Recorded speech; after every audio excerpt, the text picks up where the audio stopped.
في قلبي دوما يغمرني من فيض ضياء.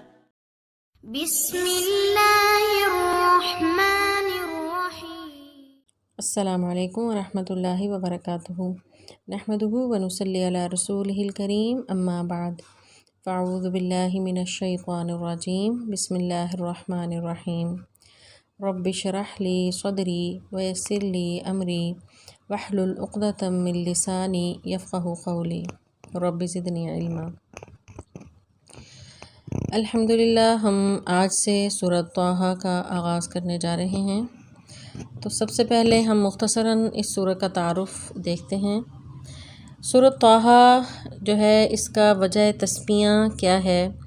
یہ سورۃ جو ہے حروف مقطعات سے شروع ہو رہی ہے، اور قرآن پاک کی دوسری چند صورتوں کی طرح جو حروف مقطعات سے شروع ہو رہی ہیں ان کے نام بھی انہی حروف پر ہی رکھے گئے، جیسے سورہ یاسین، سورہ صاد، سورہ قاف۔ اسی طرح اس سورہ کا نام بھی انہی حروف مقطعات کی بنیاد پر، یعنی طٰہٰ جن سے اس سورت کا آغاز ہو رہا ہے، تو اسی نسبت سے اس سورت کا نام بھی سورۃ طٰہٰ ہے۔ موجودہ ترتیب کے اعتبار سے اس سورہ کا نمبر 20 ہے، جبکہ ترتیب نزولی کے اعتبار سے یہ 45ویں نمبر پر ہے۔ زمانہ نزول اس کا جو ہے یہ مکی صورت ہے، اور ہجرت حبشہ کے قریب کا زمانہ جو ہے اس کا ہے جب یہ نازل ہوئی۔ اور اس سے قبل جو صورت ہے سورہ مریم، وہ بھی اسی زمانے میں ہی نازل ہوئی، تو یہ دونوں صورتوں کا نزول کا زمانہ قریب ہے۔ اس سورہ کے بارے میں تاریخ کے واقعات، یعنی سیرت کے واقعات میں ہمیں ملتا ہے کہ حضرت عمر رضی اللہ تعالیٰ عنہ کے قبول اسلام سے پہلے یہ سورت جو ہے وہ نازل ہو چکی تھی، کیونکہ ان کے قبول اسلام کا واقعہ جو بہت مشہور ہے اور معتبر روایات میں موجود ہے کہ جب نبی صلی اللہ علیہ وسلم کو وہ نعوذ باللہ قتل کرنے کی نیت سے نکلے تھے، تو راستے میں انہیں ایک شخص نے کہا کہ پہلے اپنے گھر کی خبر لو کہ تمہاری بہن اور بہنوئی تو وہ بھی اس نئے دین میں داخل ہو چکے ہیں۔ تو حضرت عمر رضی اللہ تعالیٰ عنہ جو بہت جذباتی تھے اور بہت زیادہ غصے سے آگ بگولا ہوئے، اور سیدھے بہن کے گھر گئے۔ وہاں ان کی بہن جو فاطمہ بنت خطاب اور بہنوئی سعید بن زید وہ قرآن کی تلاوت کر رہے تھے، اور وہ ان کے استاد حضرت خباب رضی اللہ تعالیٰ عنہ تھے۔ حضرت عمر کو آتا دیکھ کر حضرت خباب تو فوراً سے چھپ گئے۔ عمر رضی اللہ تعالیٰ عنہ کی بہن نے فوراً سے وہ صحیفہ چھپا لیا، یعنی وہ لکھا ہوا جو قرآن کا نسخہ وہ پڑھ رہی تھیں، انہوں نے فوراً سے وہ چھپا لیا۔ اور حضرت عمر رضی اللہ تعالیٰ عنہ وہ آواز تو سن چکے تھے جو بھی وہ پڑھ رہے تھے، فوراً وہ غصے سے اپنے بہنوئی کو انہوں نے مارنا شروع کیا۔ بہن بچانے آئیں تو انہیں بھی مارا، اور یہاں تک کہ ان کا سر پھٹ گیا۔ آخر جب دونوں کا یہ حال کر کے انہیں بہت ندامت ہوئی، اور پھر جو ہے شرمندہ ہو کر کہنے لگے لاؤ جو تم پڑھ رہے تھے۔ تو حضرت عمر رضی اللہ تعالیٰ عنہ کی بہن انہوں نے کہا کہ ہم جو ہے، انہوں نے قسم کھائی کہ ہم آپ کو وہ نہیں دیں گے جب تک جو ہے وہ آپ پاک نہ ہو جائیں، کیونکہ اس صحیفے کو ناپاک شخص جو ہے وہ ہاتھ نہیں لگا سکتا۔ چنانچہ عمر رضی اللہ تعالیٰ عنہ نے غسل کیا اور پھر وہ صحیفہ پڑھا، اور اس میں روایات میں آتا ہے کہ اس میں یہی صورت یعنی سورۃ طٰہٰ تھی۔ تو اس صورت کو پڑھ کے ان کے یک لخت جو ہے دل کی حالت بدل گئی، اور زبان سے نکلا کہ کیا یہ خوبصورت کلام ہے۔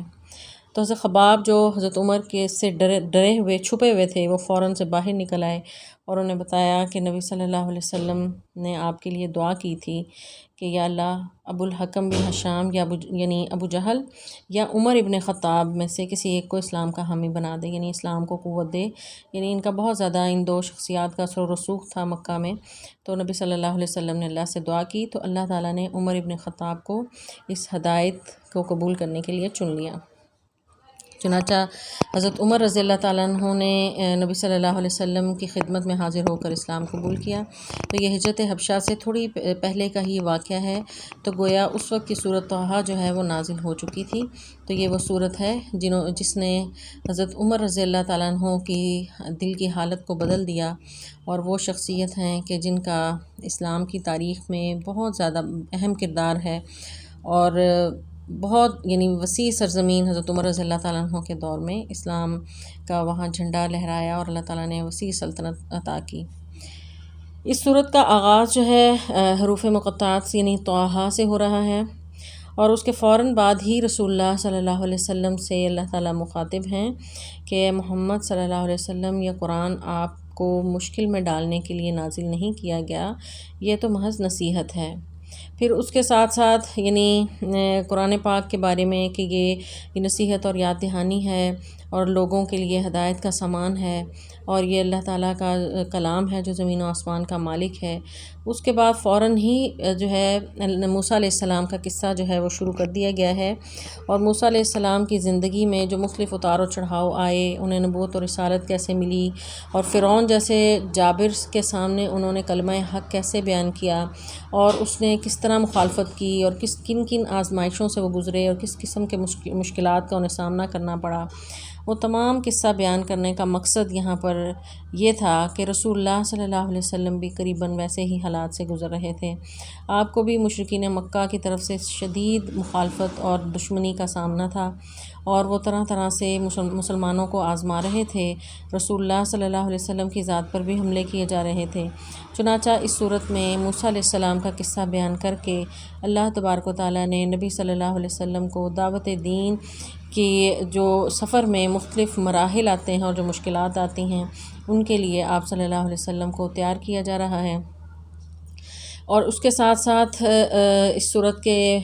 آخر میں یعنی قرآن کی حقانیت، اور ساتھ یہ بتایا کہ آدم علیہ السلام کا قصہ بھی ذکر کیا کہ شیطان سب سے بڑا دشمن ہے، اس نے سب سے پہلے انسان کو جو بہکا دیا اور انہیں جو ہے نافرمانی کا کام کروایا، تو تم بھی اس سے باخبر رہنا۔ آخر میں نبی صلی اللہ علیہ وسلم کو سمجھایا گیا کہ منکرین حق کے معاملے میں آپ جلدی اور بے صبری نہ کریں۔ یہ اللہ کا قانون ہے کہ حق بات جب کسی قوم کو دی جاتی ہے، پھر وہ اگر اس کو نہیں بھی مانتے تو انہیں کچھ موقع دیا جاتا ہے سنبھلنے کا، اور مہلت دی جاتی ہے، لہٰذا آپ اس سے گھبرائیں نہیں، صبر کے ساتھ ان لوگوں کی زیادتیاں برداشت کریں، آپ انہیں نصیحت کرتے رہیں، اپنا حق ادا کرتے رہیں، پھر ساتھ ساتھ نماز کی تاکید اور مسلمانوں کو صبر کی تلقین، قناعت کی تلقین، اور پھر راہ راست پر چلنے کی تلقین، اور دعوت حق میں جو خدمات اور جو قربانیاں ہیں وہ ان تمام کا ذکر کر کے مسلمانوں کو تیار کیا جا رہا ہے کہ آئندہ جو ہیں یہ حالات پیش آنے والے ہیں۔ تو موسیٰ علیہ السلام کا قصہ بڑی تفصیل کے ساتھ اس صورت میں اللہ تبارک و تعالیٰ نے بیان کیا ہے۔ تو یہ مکی صورت ہے، اسی یعنی تناظر میں ہے، اور مسلمانوں کو تیار کیا جا رہا ہے کہ دعوت حق میں کس طرح مشکلات آ سکتی ہیں اور ان مشکلات سے کیسے نکلا جائے۔ اللہ تعالیٰ سے دعا ہے کہ اللہ تعالیٰ ہمیں قرآن پاک کا فہم عطا فرمائے، اور اس سورہ میں جو ہمارے لیے اسباق ہیں انہیں سیکھنے اور سمجھنے کی توفیق عطا فرمائے۔ والسلام علیکم ورحمۃ اللہ وبرکاتہ۔